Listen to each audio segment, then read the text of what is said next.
విజయదశమి వేళ రాజధానిలో తొలి ప్రైవేటు హోటల్ నిర్మాణానికి భూమి పూజ జరిగింది.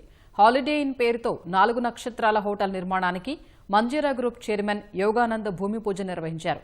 తుళ్లూరు మండలం లింగాయపాలెం సిఆర్డీఏ కార్యాలయం వెనుక మంజీరా గ్రూప్నకు 2 ఎకరాల స్థలాన్ని ప్రభుత్వం కేటాయించింది. ఇందులో 200 గదులు, 50 సూట్స్ నిర్మిస్తామని యోగానంద్ తెలిపారు. సీఎం చంద్రబాబుపై నమ్మకంతోనే రాజధాని ప్రాంతంలో హోటల్ నిర్మాణానికి ముందుకొచ్చినట్లు యోగానంద్ వివరించారు.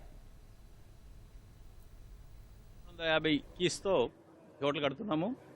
200 రూమ్స్ అంటే లగ్జరీ రూమ్సే, ప్లస్ ఇంకో 50 సర్వీస్ అపార్ట్మెంట్స్ కానీ స్వీట్స్ కానీ కట్టబోతున్నాం. ఈ ప్రాజెక్ట్ కాస్ట్ సుమారుగా 275 కోట్లకు అవుతుంది.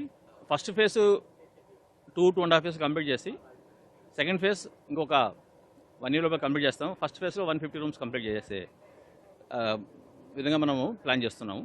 మేము ఇక్కడ అమరావతికి రావడానికి కారణము చంద్రబాబు నాయుడు గారు వారి మీద ఉన్న నమ్మకంతో ఇక్కడ వస్తున్నాం. వారు హైదరాబాద్ హైటెక్ సిటీ ఏ విధంగా డెవలప్ చేస్తారో మేము చూసాం.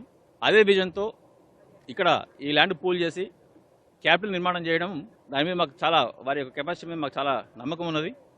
అందుకనే ఇంత ఓపెన్ ల్యాండ్ ఉన్నా కూడా చాలామంది మమ్మల్ని డిస్కరేజ్ చేస్తున్నా కూడా వారి మీద ఉన్న నమ్మకంతో, వారి విజన్తో ఏకీభవించి ఈ హోటల్ ఇక్కడ మేము కట్టడం జరుగుతున్నది. ఈ హోటల్ కట్టడానికి పర్మిషన్ కూడా చాలా త్వరగా ఇవ్వడం జరిగింది. మాకు ఒక 1 week లోపలే ఫైర్ క్లియరెన్స్ వచ్చేసింది. ఎన్విరాన్మెంట్ క్లియరెన్స్ కూడా త్వరగా అప్రూవ్ చేశారు. పర్మిషన్స్ కూడా ఈ వారంలో మా చేతికి అందుతాయని చెప్పి అనుకుంటున్నాం. మా ఉద్దేశంలో ఈ అమరావతి అనేది ప్రపంచంలోనే మోస్ట్ గ్రీన్ ఫీల్డ్ స్మార్ట్ సిటీగా డెవలప్ అవుతుందని చెప్పి మేము అనుకుంటున్నాం. దీనికి అటువంటి ఫెసిలిటీస్ అన్నీ ఉన్నాయి.